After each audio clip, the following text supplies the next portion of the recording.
عسلامة ومرحبا. اليوم باش نحضروا مع بعضنا ملاوي بنينة وجديدة وأول مرة تقريبا تشوفوها. لهنا باش نستعمل السميد والفرينة. لهنا عملت كيلتين فرينة وكيلة سميد. بالكيلة هذه بصحفة زوز فرينة واحدة سميد. في العادة نعمل نفس الكيلة وإلى كيلتين سميد وكيلة فرينة. المرة هذه السميد عندي مش باهي برشا، عملت الفرينة أكثر، وعملت مغرفة مش معبية سكر والملح حسب الذوق.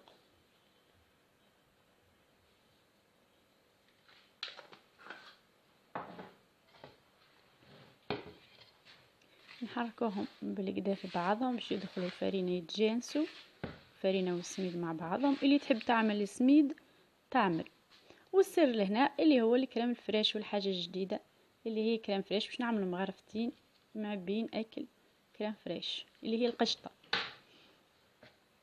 وباش نستحق المسخون باش نعملوا حسب باش سحقنا العجينة، باش نزيدوا بشوية بشوية او نلمو، مانيش باش نعجنوا باش نلموها ديجا باش نلمها بيد واحدة، ونبقوا نزيدوا بالماء بشوية بشوية اللي انت تلملنا العجينة بتاعنا. لهنا تلمت لي العجينة هاكا، شوفها يلزمها تكون طرية شوية تشد في اليد. وباش نلمها ونغطيها ونخليها ترتاح. اللي ما عندهاش البول هكا بالغطاء نجم تعملها في ساشي ولا في بول وتغطيه ببابي فيلم بلاستيك وكهو، خليها ترتاح. اللي تحب تكمل تعجنها توا تعجن، اللي تحب تحضرها العشية وتخدمها في الليل تخدمها. ولهنا صايم بعد ما ارتاحت ساعة هاك مازالت طرية شوية اما ما تخافوش تو تشوفوها. وباش نلمها شوي نزيد نعجنها قدر دقيقة دقيقتين جوست باش تتجانس مع بعضها. وباش نخليكم مع صوت العجينة باش تعرفوا اللي هي مدلوكة وحدها من غير تعب. وبالطبيعة نعرف العجينة مدلوكة تبدأ تعمل في الصوت وفي الترشيق متاعها. شوفوها ملسة ما شاء الله من اول مرة، جوست باش نزيدوها شوية وكهو.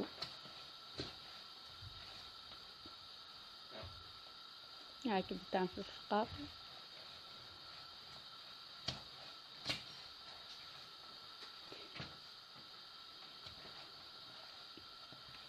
والعجينة لهنا ما نقطعوهاش، نعجنوها بالطريقة هذه.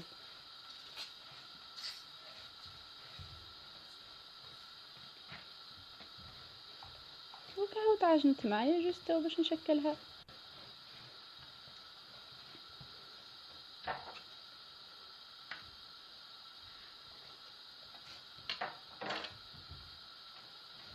هنا باش نشكلها كعبات صغار كبار شويه مش صغار، سامحوني على خاطر الطاجين متاعي كبير، باش نعملهم كبار شويه. واللي الطاجين متاعها واللي المقله متاعها صغيره تصغر اكثر اقل من هيك. تشوفوه معايا الطاجين.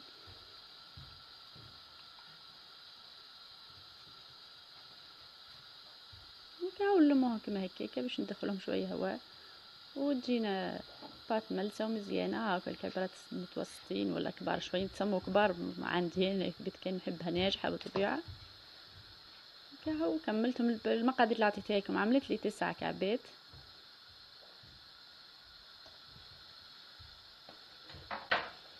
ولهنا في البلاطو باش ندهنوا بالزيت وباش ناخذ شويه زيت. لهنا الزيت باش نعمل زيت زيتونه خلطته بزيت نباتي نصف نصف، خاطر زيت الزيتونه باش يدخل لي برشا، يعمل برشا دخان في الكوجينه. اللي تحب تعمل زيت صافي تعمل ولا نباتي صافي تعمل. باش ندهنهم الكل كيما هكا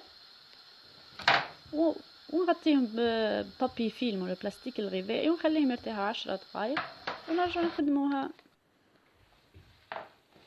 لهنا بعد 10 دقائق نشوفوا العجينه نعملوا لها هكاك نمسوها بصبعنا، اذا كان ما رجعتش راهي مرتاحه وحاضره باش نخدموها. لهنا عندي الزيت باش نحل بيه وعندي الكريم فريش باش نورق بها.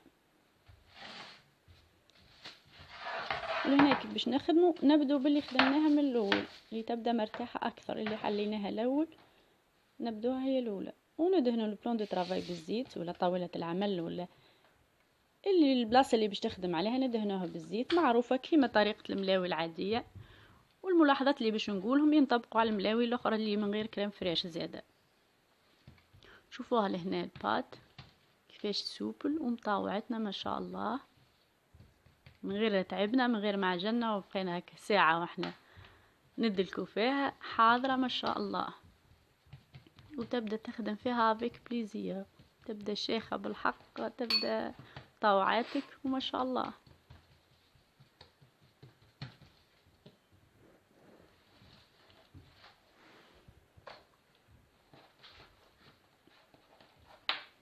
هكا كي نبدو نحلوها ونحسوها شحت شويه من الزيت، ندهنو بالزيت ونحلو اكثر ما يمكن، راهو ما تخافوش منها. وحتى كانت نقبت نقبه صغيره عادي ما تقلقش، حصيلو نحلوها لين نشوفوا المكان اللي نحلو عليه.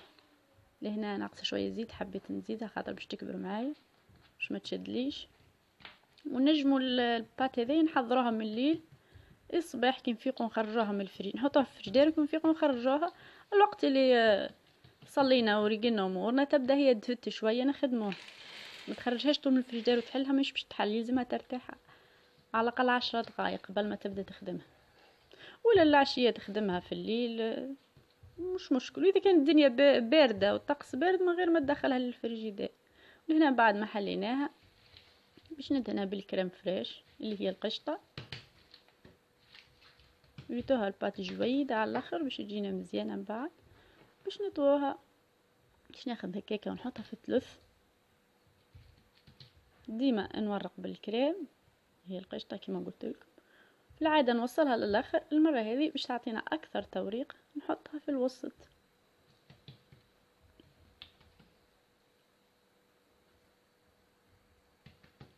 طريقه الطيان هذه تعطينا برشا توريق ومزيانه، من غير لا نبقى نعاود فيها مره اخرى نورق نحلها ونسكرها ونزيد نحلها. الصوره واضحه، هاي تبعوا الخطوات الكل ان شاء الله. من اليوم ديما الملاوي ناجحه وبنينه.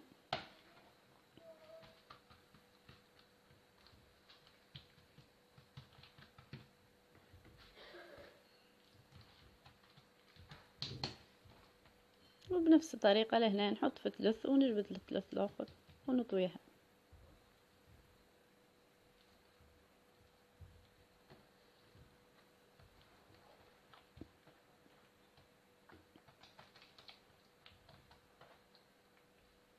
ونكملهم الكل بنفس الطريقه. نرجع لكم لهنا البلان باش ندهن بشويه زيت ونحطها ترتاح لين نكمل الاخرين. لهنا هما كملت 5 كهو، الاربعه الاخرين خليتهم باش نعملهم العشيه. لهنا في الصباح هذوم باش نعملهم الفطور، الاخرين باش نعملهم قلت العشيه، مش لازم نحلهم، دهنتهم بزيت وحطيتهم في الفريجيدير في الثلاجه.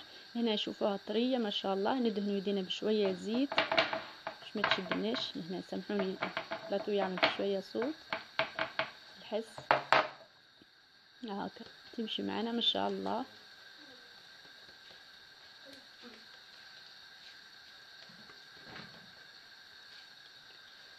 هنا السمك يرجع لكم، كل واحده تحبها جويده ولا تحبها خشنه، كل واحده وشنو تحب. وهنا باش نحطها طيب. هنا الطاجين الحديد نتاعي كبير كما قلت لكم، هذاك علاش عملتهم كبار شويه. ودهنتها بالزيت، سخنته بالكدا، لازم يكون يسخن بالكدا. دريتوها كي يبدا سخون تبدا تعمل صفاقه، وهذاك تاكدي ان الباط نتاعك ناجحه. وكيف يعني نقلبوها دوب ما تشد روحها، ندوروها من الجهه الاخرى باش تتنفخ لنا وتعطينا الهواء وتعطينا التوريق. الطاجين كما قلت لكم يكون سخون، وقبل ما نحط فيه الملاوي ندهنه بشويه زيت.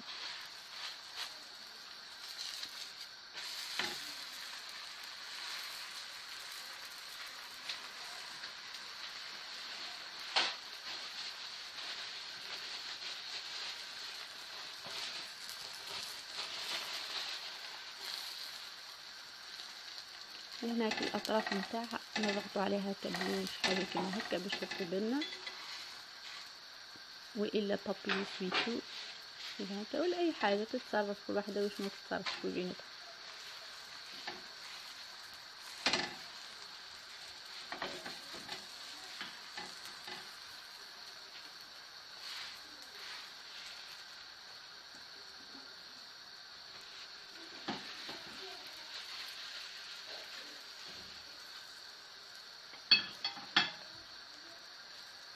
هاي بدات تتنفخ معناها راهي كما قلت لكم ناجحه، وهذيك باش تعرف اللي الملي نتاعك ناجحه.